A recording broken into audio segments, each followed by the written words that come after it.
If you've ever wanted to stand up for a friend who was hurt, hit that like button. Because this isn't just revenge, this is justice done quietly and brutally. And trust me, you're going to love the ending. This happened back in the late 90s, when the internet was dial-up, and school records were still printed on paper. A Redditor we'll call Ryan was attending a junior college and working part-time in the school's administration office. He wasn't the kind of guy who looked for trouble, but if trouble came for his friends, he wasn't backing down. Ryan had recently moved in with his girlfriend, Lucy, to save on rent. One night, Lucy invited a friend from class over for game night. Her name was Sarah. Turned out Ryan actually knew Sarah from high school. They weren't best friends, but they got along. Game night was fun, so fun, in fact, that Sarah became a regular in their little social circle. Sometimes she brought her boyfriend along, a guy named Jay. Jay, however, never quite clicked with the group. He was quiet, cold, and dismissive. He barely looked at anyone, and when he spoke, it was short and stiff, like being there was a punishment. Everyone noticed, but no one said anything out of respect for Sarah. But then, things got dark. One night, Sarah called Lucy crying. Not just upset, shaking and terrified. She asked if she could come over. Lucy said yes, of course.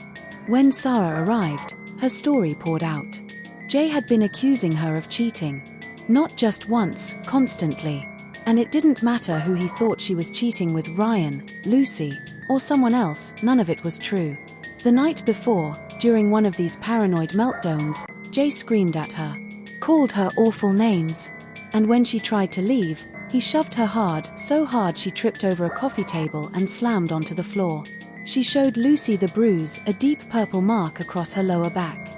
Sarah insisted he'd never hurt her before. She said it was an accident. But Ryan saw it differently. He didn't say much, but inside, something snapped. This man had pushed his friend. Physically hurt her. Tried to isolate her. And now he was going to learn a lesson the hard way. Ryan wasn't a fighter, but he had something better than fists. He had access. As a student worker in the admin office, Ryan could view student records, class schedules, tuition fees, ID numbers, all protected, but not from him. And just his luck, it was the last week to drop or add classes without penalty. The plan came together fast. Ryan looked up Jay's record. Found his ID, course list, fee structure, everything. On the final day, when the system was flooded with students trying to finalize their schedules, Ryan picked up the internal enrollment phone and dropped every single one of Jay's classes.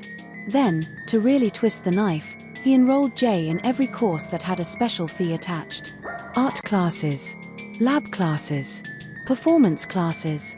Each one came with a charge.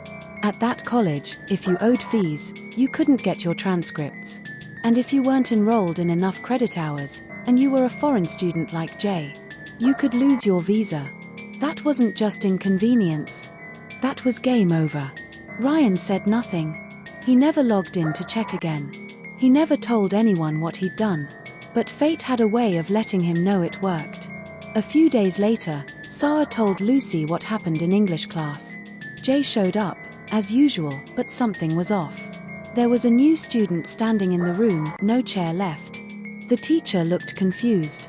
She counted heads, then took roll. Jay's name? Nowhere on the list. He tried to argue. I'm in this class, he said. But the professor shook her head. You're not registered. And the new student? She was. Jay had been replaced.